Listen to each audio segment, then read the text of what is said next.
కుప్పంలో ముఖ్యమంత్రి చంద్రబాబు నాయుడు సతీమణి నారా భువనేశ్వరి పర్యటన కొనసాగుతోంది.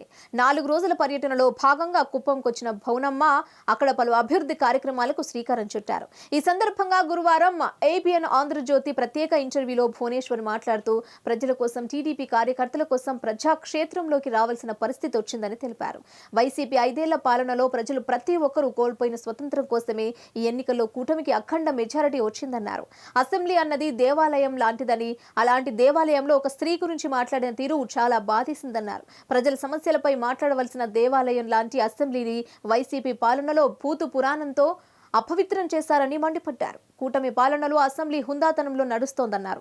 ప్రజా సమస్యలపై పరిష్కారం దిశగా కూటమి ముందుకు పోవడం ఖాయమన్నారు. నిజం గెలవాలి కార్యక్రమం ద్వారా ప్రజాక్షేత్రంలోకి తాను రావడానికి ప్రధాన కారణం వైసీపీ అరాచక పాలనే అని చెప్పుకొచ్చారు. మహిళలు చంద్రబాబు పైన నమ్మకంతో ఆయనను గెలిపించారన్నారు.